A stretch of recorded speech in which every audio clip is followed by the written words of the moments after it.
وتەبێژی وەزارەتی دەرەوەی کۆماری ئیسلامی ئێران ئەڵێت هیچ بنبەستێک لە دانوستانەکانی ڤیەننا نییە و پێویستە ئەمریکا بڕیاری سیاسی بدات بۆ گەیشتن بە ڕێکەوتن.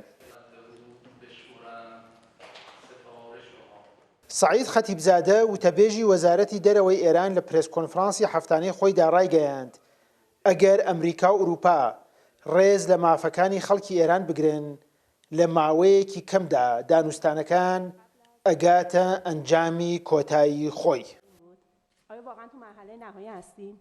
بنبستی در وین نیست. مذاکرات همانند سابق هیچ بنبەستێک لە ڤیەننا نییە. دانوستانەکان وەک پێشووتر بەڕێوە دەچێت و پەیوەندی نێوان لایەنەکانیش بە شێوەی ئاسایی بەردەوامە و کاتێک دانوستانەکان دەگاتە بابەتە جددیەکان دانوستان دژوارتر دەبێت. هەرچەندە خواست و ئیرادەی ئەمریکا و لایەنە ئەوروپیەکان بۆ گەیشتن بە ڕێکەوتن زیاتر بێت. مەودامان بۆ گەیشتن بە ڕێکەوتن کەم دەبێتەوە. توافق پایین میاد، یعنی کمتر میشه. سعید خەتیبزادە هەروەها سەبارەت بە لایەنە جیاوازەکانی دانوستان ڕایگەیاند لە هەر چوار بوارەکەدا پێشکەوتنی باش ڕوویداوە، بەڵام دانوستانی کۆتایی کاتێک ئەکرێت کە لەسەر هەر چوار بوارەکە بگەینە ڕێکەوتنی کۆتایی. مادامی که ما در تمامی 4 حوزه به توافق نرسیم عملا در هیچ تا کاتێک لەسەر هەر چوار بەشی دانوستان نەگەینە ڕێکەوتن ناتوانین بڵێن ڕێکەوتن کراوە، چونکە ئەم چوارە پێکەوە بەستراونەتەوە.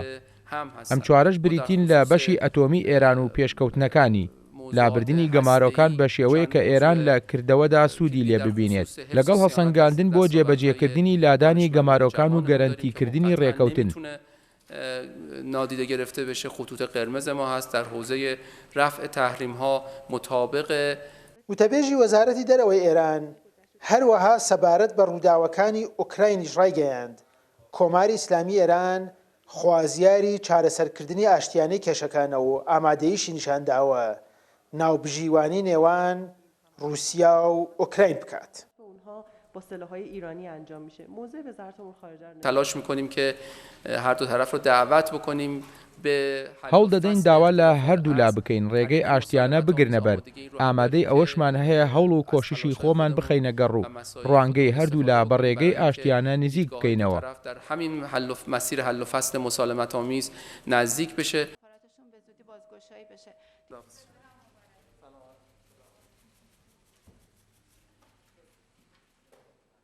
چاودێران و ڕاگەیاندنکاران و خەڵکی ئێرانیش چاوەڕوانی ئەوەن کە دانوستانەکانی ڤیەننا تاوەکو نەورۆز بگاتە ئەنجامی کۆتایی.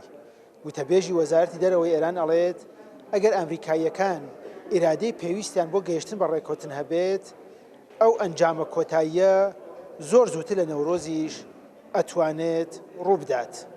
سامان سلێمانی، کورتسات نیوز، تاران.